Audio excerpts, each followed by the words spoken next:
up, guys? Everybody always asks me, they say, how do you keep your tires so shiny? How do you keep your trim so shiny? How do you keep your, like, all your plastic stuff, like this mirror here? How do you keep all this stuff so shiny? They've been using this trick since back in the day. I don't recommend putting it on your paint like they did back in the day, because back in the day they used lacquer paint. They don't use that anymore. This even works on Plasti Dip, and it actually makes the Plasti Dip shiny. So I'm just going to get in the truck here. This stuff works on your interior. I clean all my interior with it. It gives it just a kind of like a matte shine. It makes it look good, but not too glossy if you're into that. So here's what I use. Pledge. This is an old trick that everybody used to use. I use a microfiber towel. Even these trim panels, don't mind my floor, it's kind of dirty. Even these trim panels, it brings the life back into them.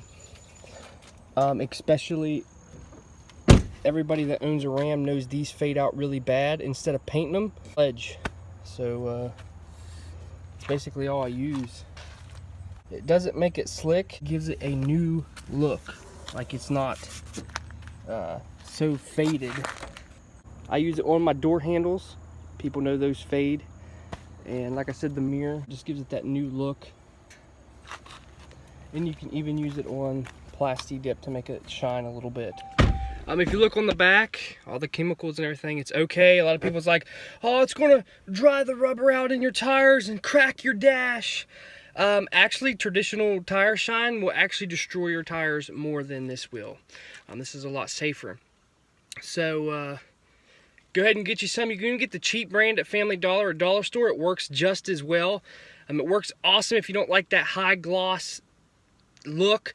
And plus, when you use tire shine, it slings it all over your car and it collects dust. This seems to do pretty good. A lot of people's like, oh, this will fade out, or all this stuff, and you know, your trim's not going to look right. Actually, this works a lot better than a lot of trim stuff that's in the parts store. A lot of trim stuff actually dries out the plastic and makes it bust. All the chemicals in this is fine to use on that. It's safe. You can go ahead and use it. It's cheap enough. You can even use the kind at Family Dollar for the trim. It's an awesome brand. I mean, it's a old school trick that they used to do, because back in the day they didn't have tire shine and stuff. They didn't have like trim cleaner and stuff. So this is what they use, and it works really, really well in here. And it works outside really well. The sun don't dry it out. Actually works pretty good. So I recommend trying it for yourself. Now, some plastics, it don't work on, it just don't absorb it. So sometimes it doesn't work. But as you can see in here, it cleans up the interior really well. The camera doesn't do it justice. I mean, this is awesome. Leave your feedback in the comments below. Let me know what you think and what you use on your vehicle. I know a lot of people say, oh, this is a truck, blah, blah, blah. Well, I used to do my Jeep the same way. I just never made a video on it. I like my truck to look clean, but I also like to use it. So make sure you give this video a thumbs up, hit that subscribe button, hit that notification bell so you know every time I upload something. And I'm Cherokee Ronnie. Stay dirty, my friends.